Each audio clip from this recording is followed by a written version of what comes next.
Welcome to Salim समी channel. मैं हूं आपका एस्ट्रोलॉजर सलीम समी। अस्सलाम वालेकुम।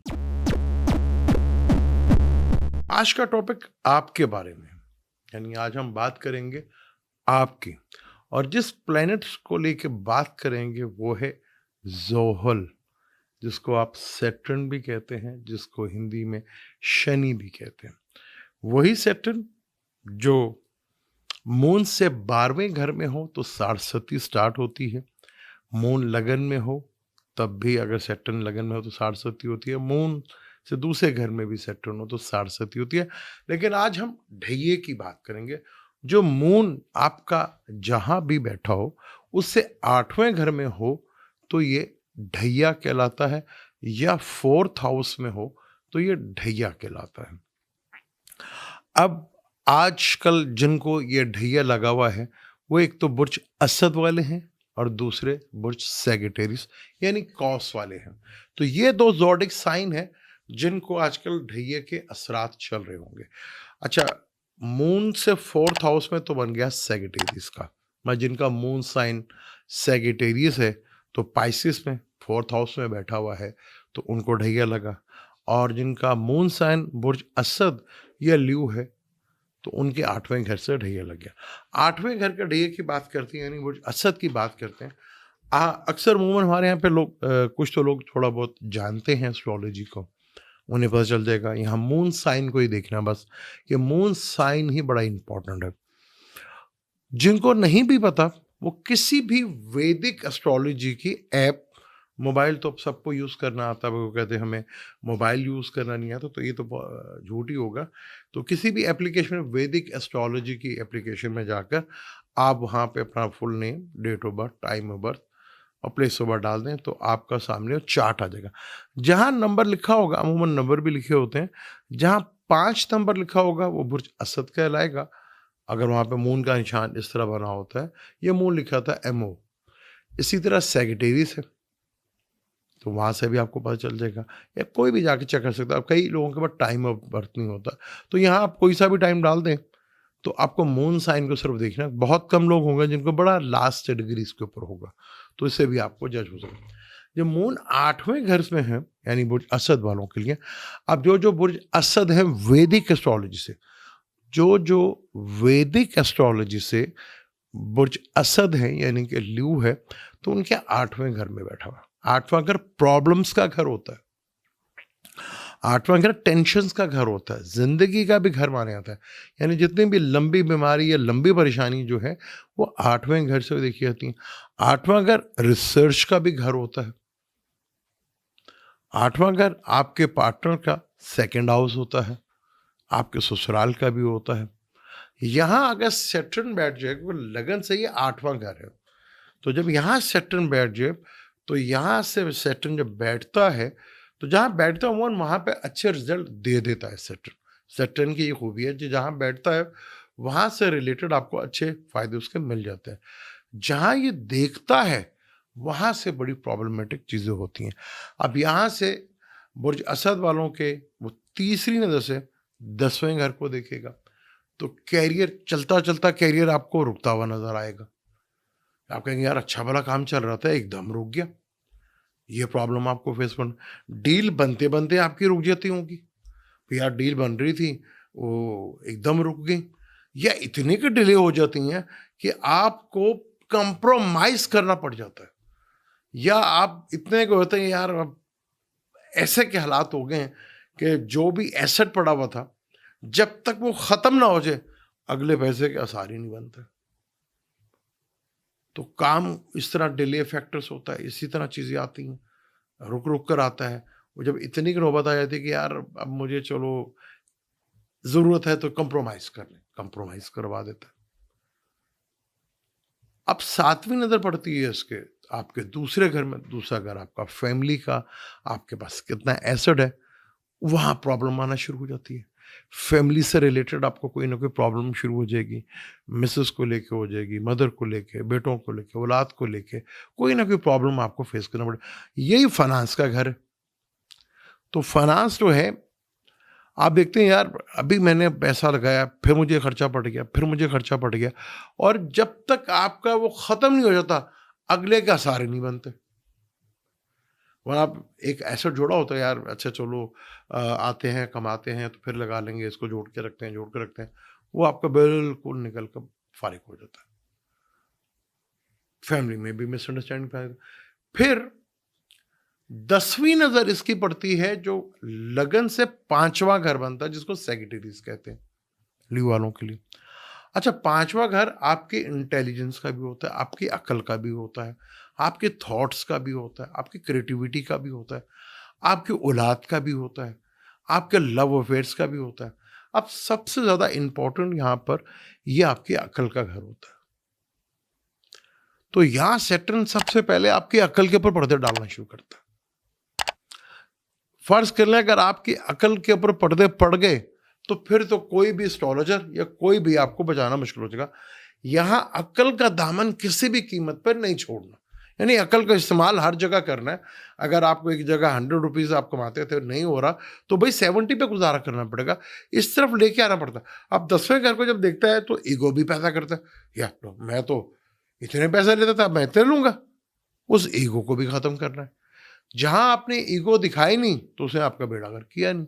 अब 5वां घर अकल पे पड़ते पड़ गए, तो जहां आपकी सुई फंस गई वहां से हिलने का नाम नहीं लेते आप, सुई फंस गई आपको वहां पर। तो यहाँ अकल पे पर्दे पड़ जाना, थॉट्स के ऊपर जंग लग जाना, ये क्रिएटिविटी के ऊपर आप बिल्कुल ही, मैं इतना क्रिएटिविटी था, आपको सोचने का मौका नहीं मिल रहा, आपको समझ नहीं आ रही करना क्या, ये प्रॉब्लम होती है। फिर ये घर औलाद से रिलेटेड भी होता है, औलाद को लेके कोई टेंशन डिप्रेशन शुरू हो जाती हैं।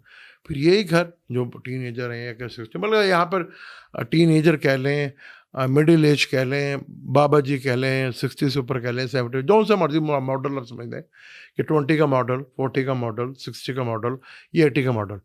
अच्छा, यहाँ पे इश्क हो गया ना, तो समझ लें आपका बेड़ा गर्क ही हो गया। वो जो भी है वो आपको करता होगा या नहीं करता होगा, लेकिन आपकी सुई फंस जाएगी उधर ही। आपने कहा नहीं, दुनिया में ये है तो सब कुछ है, ये नहीं है तो कुछ भी नहीं है। इस तरह बुरी तरह फंसा के रखता है। इश्क में भी आपको रुला देगा, सब कुछ कर देगा। अब ये डिपेंड करता है आपके बर्थ चार्ट के अंदर सैटर्न की कंडीशन क्या है। ये तो मैं ट्रांजिट की बात करूं। अगर आपके बर्थ चार्ट में सैटर्न की कंडीशन अच्छी है, वो अच्छे बल लेके बैठा हुआ है, अच्छे घर में बैठा हुआ है, तो उसमें काफी हद तक कमी वाकई होगी। अब सैटर्न आपके 6 का 7वें का भी मालिक है, एक नहज प्लेनेट, कुदरती नहज प्लेनेट है। तो अगर नहज प्लेनेट केंद्र या त्रिकोण में आ जाए तो कुछ अच्छे रिजल्ट दे देता है यहां पर। लेकिन ट्रांजिट में तो वो इधर से गुजर रहे हैं। तो ट्रांजिट में अगर आपकी जन्म की दिशा अच्छी चल रही है, अंतर दिशा अच्छी चल रही है, 8वें घर में बैठा हुआ प्लेनेट, और दिशा भी किसी बुरी प्लेनेट की चल रही है, अंतर दिशा भी किसी बुरी प्लेनेट की चल रही है, यानी दिशा कहते हैं कि इस वक्त किस मेजर प्लेनेट का टाइम आपके ऊपर चल रहा है, वो आपके लिए पॉजिटिव है या नेगेटिव है। अंतर एडी कहते हैं अंतर दिशा को, यानी कि उसके बाद जो दिशा चल रही है उसका लॉर्ड कैसा है, आपके जायचे में कैसा। अगर वो भी दिशा चल रही है फिर ढैया आपको बहुत बुरी तरीके से रुलाता है यहाँ पर। अब ढैया 4th हाउस से भी लगता है। अब 4th हाउस जो है यहां पर सेजिटेरियस लगन होगा और 4th हाउस स्पाइसेस बनेगा। अच्छा, यहां पे चाहे लीव लगन हो या सेजिटेरियस लगन हो, ये दोनों अगर रिसर्च बेस्ड नॉलेज कर लेंगे, एस्ट्रोलॉजी से रिलेटेड या किसी भी रिसर्च बेस पे, या जहां रहते हो उस जगह को छोड़कर दूसरी जगह लग जाए, ये इसकी बहुत बड़ी रेमेडीज है। अब सैटर्न मून से 4th हाउस में, 4थे घर में लगता है। 4था घर आपका सुख का होता है, 4था घर आपका पीस ऑफ माइंड होता है, 4था घर आपका व्हीकल का होता है, 4था घर आपका मकान का होता है, 4था घर आपकी मदर का होता है। तो इन जगह से आपको प्रॉब्लम फेस करना पड़ सकती है।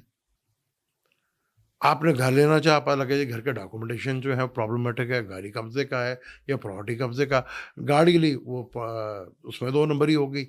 पीस ऑफ माइंड डिस्टर्ब नहीं हो रहा, माइंड 24 घंटे डिस्टर्ब है, घर का एक पीसफुल जो माहौल है वो डिस्टर्ब है। तीसरी नज़र छठे घर को देखता है।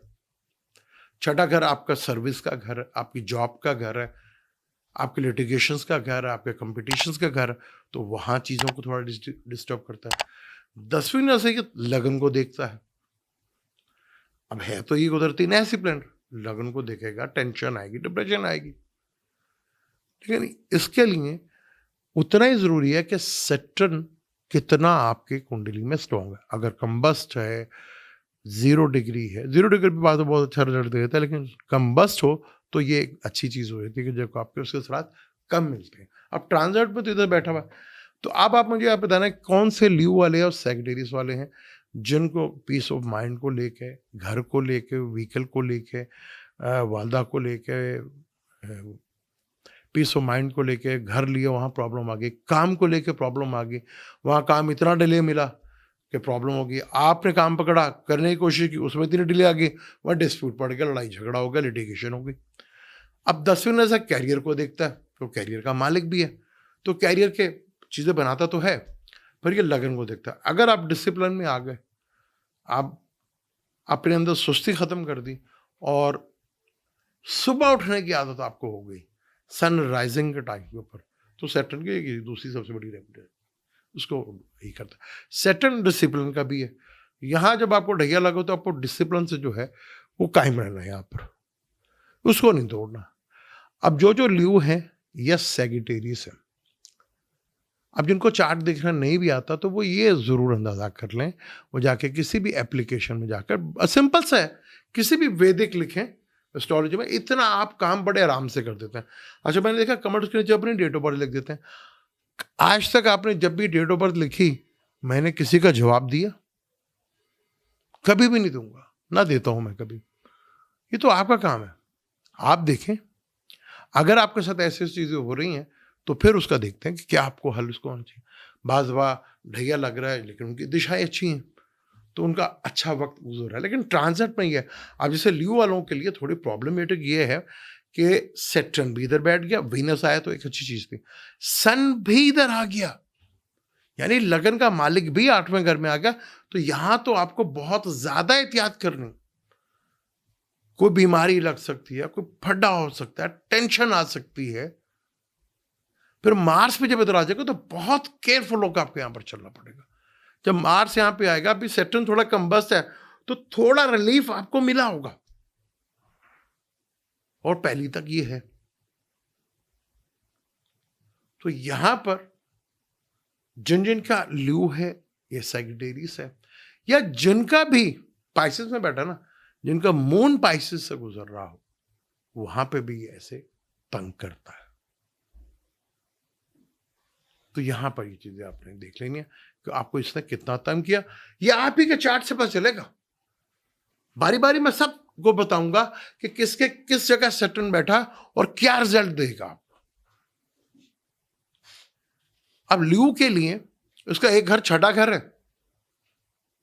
अच्छा, छठा घर काम के लिहाज से, वर्किंग के लिहाज से, जॉब के लिहाज से, लिटिगेशन के लिहाज से बहुत जबरदस्त है वो भी। ये भी अगर कमजोर हो तो आप बड़ा प्रॉब्लमेटिक होते हैं।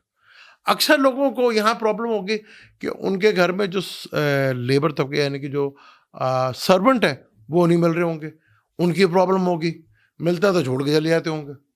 ये बड़ी प्रॉब्लम फेस करना पड़ेगी। किस किस के चार्ट में ऐसा है तो मुझे आप कमेंट्स करें, क्यों कौन ऐसा फील कर रहा है। जो थोड़ा बहुत जानते हो तो देख लेंगे, और जिनको नहीं आता वो किसी भी ऐप में जाकर देख सकते हैं।